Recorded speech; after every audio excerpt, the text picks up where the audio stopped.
सबको जय मसीह की। मैं जतिन बब्बर और आप देख रहे हैं मसीह परिवार चैनल। जैसे कि आप सब जानते हैं कि मैं इस चैनल पे प्रभु के अलग अलग दासों की वीडियोस डालता हूं, तो अगर आपको हमारा चैनल अच्छा लगता है तो आप इस चैनल को ज़्यादा से ज़्यादा सब्सक्राइब जरूर करें, ताकि आप प्रभु के वचन को सुन सके। वीडियोस को ज़्यादा से ज़्यादा शेयर करें, ताकि जिन लोगों तक वचन नहीं पहुंचा उन तक भी वचन पहुंच सके।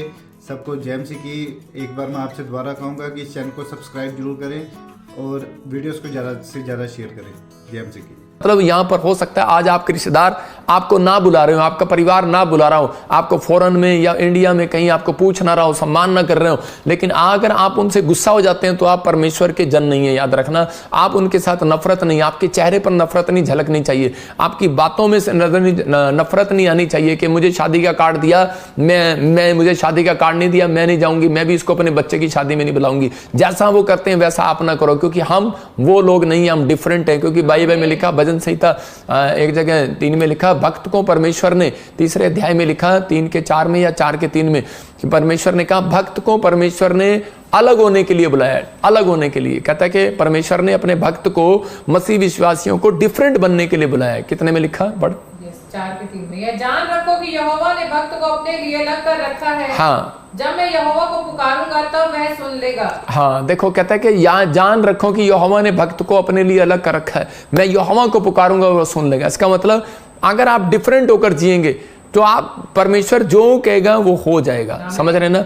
और आप जो कहेंगे वो हो जाएगा। आप जैसे यूके वाली लेके बैठी है, मेरी प्रॉपर्टी, मेरा घर, मेरा परिवार तो जैसे अपॉइंटमेंट में लेकर बैठी है एक बहन, मैं उन लोगों के लिए कह रहा हूं कि अगर आज आप कह रहे हैं कि नफरत छोड़ दें, कोई भी किसी भी काम के लिए हल, मैं कह रहा हूं आप परमेश्वर को कहें, परमेश्वर की तो मेरी जिंदगी में बड़ा काम करेगा। मैं उन लोगों के लिए बोल रहा हूं कि पवित्र आत्मा आपके आज काम बनाएगा, आपको आशीष देगा। लेकिन बस एक फैसला लेना है कि परमेश्वर अगर मेरे जीवन में मेरे रिश्तेदारों के प्रति, मेरे परिवार के प्रति, या मेरे दुश्मनों के प्रति, मेरे दोस्तों के प्रति, अगर किसी के प्रति भी, किसी ने, मेरे मामे ने, ताऊ ने, चाचे ने मुझे सूट बना के दिया या नहीं दिया, मेरे घर वालों ने मेरी प्रॉपर्टी रख लिया, परमेश्वर मैं उन्हें माफ करता हूं, मैं आज भी उनसे प्रेम करता हूं। पवित्र आत्मा कहता है ऐसे व्यक्ति नंबर 1 होंगे अपनी लाइफ के अंदर, सबसे ज्यादा करोड़पति होगा और वो परमेश्वर के बड़े कामों को देखेगा और करेगा। याद रखना, ये पवित्र आत्मा की ओर से बातें कहता है कि वो व्यक्ति हमेशा आशीषित होता है। उत्पत्ति की किताब में, जेनेसिस में, मैं बाइबल से बताऊंगा 49:7 में कह रहा है, याकूब ने जब अपने बच्चों को आशीर्वाद दिया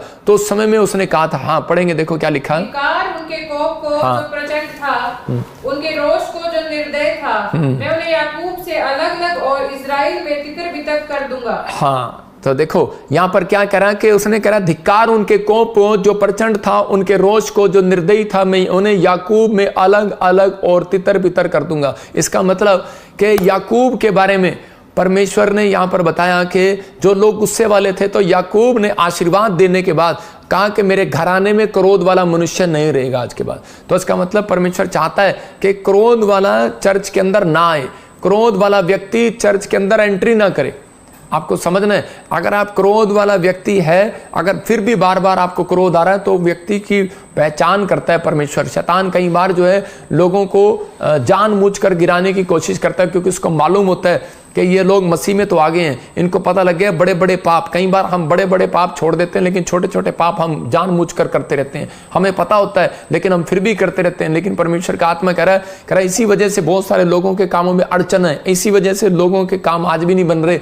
अगर आपकी पत्नी खुश नहीं है और आप गुस्से में, आपका भाई आपसे खुश नहीं है, आप गुस्से में, तो इसी समय बहुत बारे में आपके काम रुक जाएंगे। हो सकता है आपने कई बार उसको क्षमा किया हो, लेकिन कई बार क्षमा करने के बाद भी आपके काम ना बन रहे हो। पवित्र आत्मा ने कहा, कहता है कि आज आपको बिलीव करना है, अगर आज आप उसे क्षमा कर दें तो पवित्र आत्मा आपको माफ करने में धर्मी परमेश्वर है। याद रखना, यीशु मसीह का नाम है। मतलब कि वो ज्यादातर, शैतान को पता है कि आप चर्च जाते हैं, लेकिन ज्यादातर वो आपको गुस्से में ढूंढने की कोशिश करेगा कि कौन कौन व्यक्ति वो गुस्सा करता है। करा किस प्रकार से गुस्सा करते हैं, कई बार कि चर्च में चेयर नहीं मिलेगी, गुस्सा करेंगे कि मुझे चेयर नहीं दी। करे कि कई बार वो चेयर के पीछे झगड़ा करने लगते हैं कि मुझे चेयर नहीं मिली, पास्टर ने तेरी दुआ नहीं किया। शैतान मतलब हमले करता है ऐसे व्यक्ति पर कि जो गुस्से वाले लोग होते हैं उनके ऊपर जानबूझकर हमले करता है, उसको कोई ना कोई बहाना दिलाता है, याद दिलाएगा बार बार कि ना पास्टर ने तेरी तरफ ध्यान नहीं दिया, तेरे लिए प्रेयर नहीं हुई, तेरा कोई घर नहीं है, तेरे पास कोई परिवार नहीं है, तेरे अपने लोग तुझे प्यार नहीं करते, मतलब ऐसे ऐसे विचार आपके पास बार बार आने लगेंगे, बार बार आने लगेंगे। और आप कहेंगे लातों के भूत बातों से नहीं मानते। कई बार आप जो बोलते हैं और वो करके दिखाते हैं, जो कहावत है ना, लातों के भूत बातों से नहीं मानते, तो इसलिए आप ऐसे व्यक्ति के साथ चले जाते हैं और गुस्सा करते हैं। लेकिन पवित्र आत्मा उन लोगों से बात कर रहा है, उन्हें कह रहा है कि मूसा से अगर वो आशीष को छीन सकता है, कहता है कि आज बहुत सारे क्रोध करने वाले मनुष्य से भी छीन सकता है। यही कारण है कि बहुत सारे लोगों की एप्लीकेशन लगी रहती है लाइन में, लेकिन उनकी एक भी प्रार्थना स्वीकार नहीं कर रहा परमेश्वर। बहुत सारे लोग अपनी लाइफ में गुस्सा करने के कारण आज भी अपनी आशीष को छिनवा रहे हैं। कहते इसलिए यीशु मसीह ने क्या कहा मार्था और मरियम को, कि मार्था गुस्से में सेवा कर रही थी, गुस्से में आटा गूंद रही थी। और किस बात के लिए मैं बता रहा हूँ कि 3 चीजें, क्रोध, ज्यादातर क्रोध किसको आएगा? 3 तरह के लोग होंगे, 3 तरह की बातों से क्रोध आपको आएगा। कैसे पहचान होगी? कहता है घमंडी होंगे तो आपको गुस्सा आएगा। अगर आपको अंदर घमंड होगा तो आपको ज्यादा गुस्सा आएगा।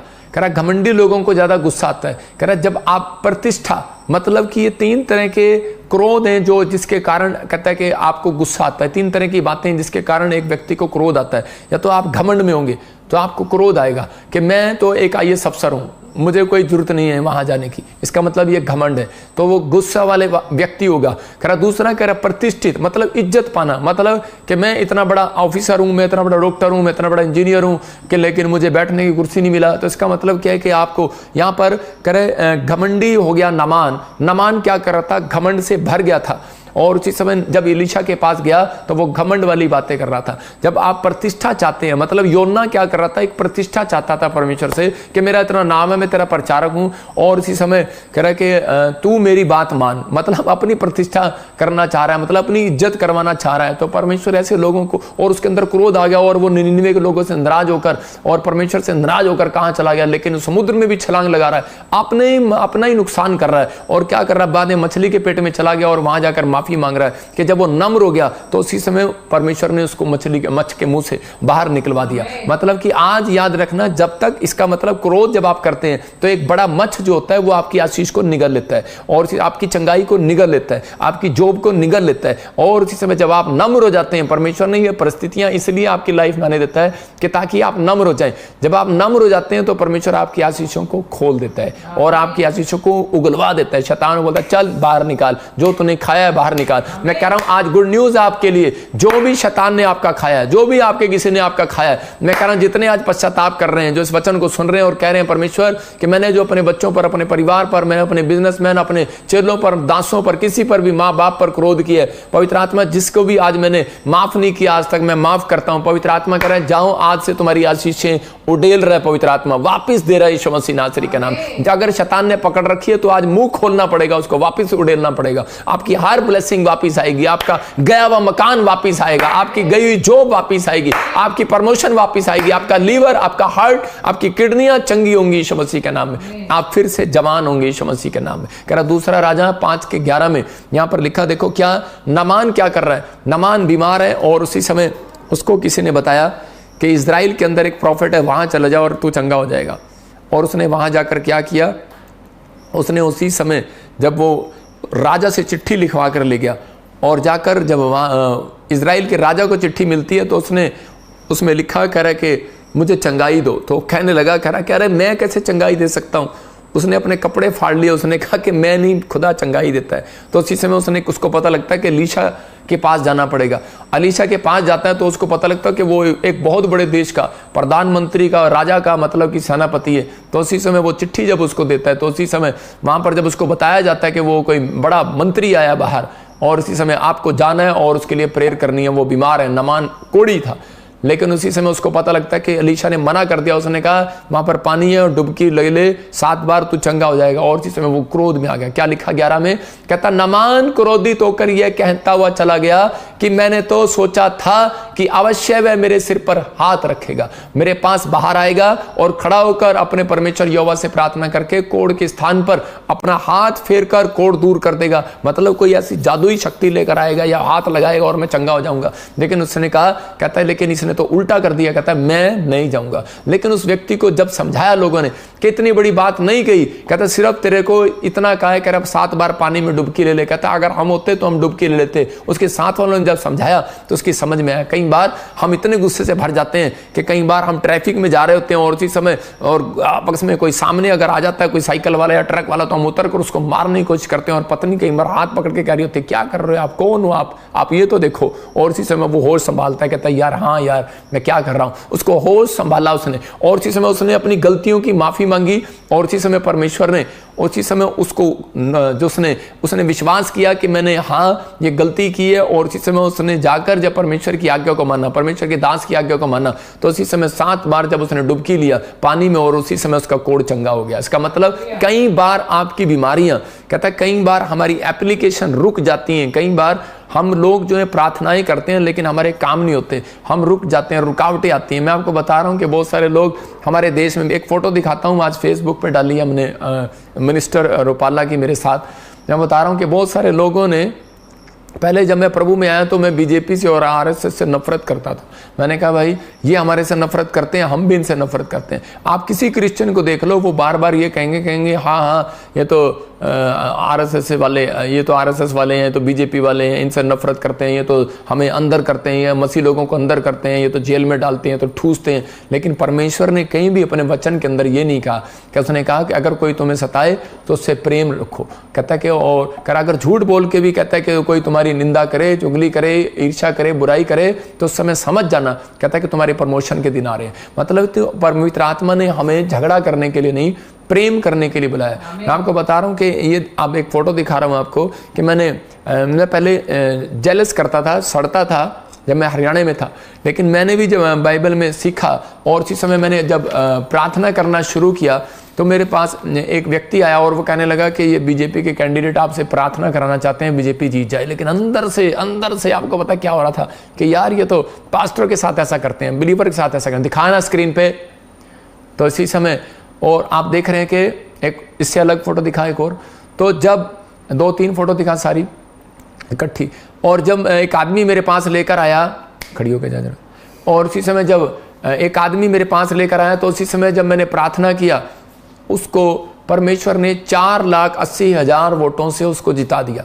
मतलब और उसके बाद उसने अब स्पेशल मतलब मुझे बुलाया और धन्यवाद किया। इसका मतलब क्या है कि कई लोग अच्छे भी होते हैं, उनके अंदर इंसानियत है, उसको पता लगा और उसने मेरे एक बड़े काम में मेरी मदद भी किया। तो इसका मतलब कि परमेश्वर सुनता है, पवित्र आत्मा सुनता है अपने लोगों की, और परमेश्वर प्यार करता है। ये इन्होंने मुझे बुलाया और मेरे साथ फ़ोटो खिंचाया, मुझे बताया। मैं कह रहा हूँ गुजरात में मैं गया, मैंने बड़ी मीटिंग किया, वहाँ पर बहुत सारे लोगों को आशीष मिला।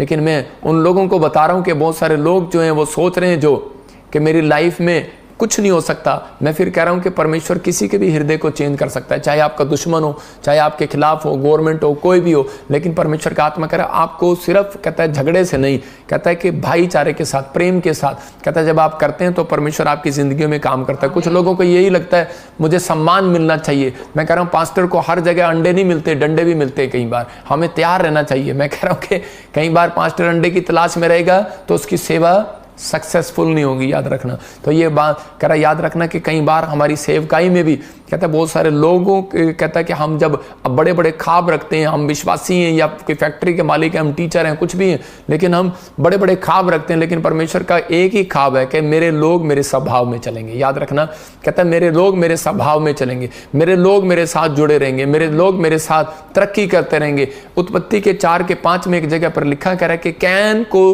गुस्सा आया। कब? मैं 3 चीजें बता रहा हूं कि एक व्यक्ति को क्रोध कब आता है। कह रहा है इसका मतलब तो वो घमंड से भरा होगा, या फिर वो प्रतिष्ठा पाने की इच्छा होगी उसके अंदर, या फिर वो दूसरों की तीसरा पाप किया है। कह रहा तीसरा कह रहा कि वो दूसरों की तरक्की से जल रहा होगा। मतलब कि जब दूसरों को तरक्की मिलती है तो उसके अंदर गुस्सा आता है। कब आता है गुस्सा? 3 तरह से। कह रहा जाकर किसी के घर में कार आएगी तो उसको गुस्सा आएगा, किसी का ब्याह हो जाएगा, उसकी पत्नी उसे सुंदर आ जाएगी तो उसको गुस्सा आ जाएगा, उसको बच्चा बेटा हो जाएगा, उसको बेटी हो जाएगी तो उसको गुस्सा आ जाएगा। आज बहुत सारे सारे लोगों को गुस्सा आता है। देखो क्यों आता है गुस्सा, ये कह रहा है कि परंतु कैन और उसकी भेंट, यहां पर कैन और हाबिल दो भाई हैं, वो जब परमेश्वर के पास भेंट लेकर गए तो परमेश्वर ने कैन की भेंट को ग्रहण नहीं किया, और उसी समय लिखा कैन अति क्रोधित हुआ और उसके मुंह पर उदासी छा गई। मतलब कि कैन की भेंट को परमेश्वर ने अस्वीकार कर दिया।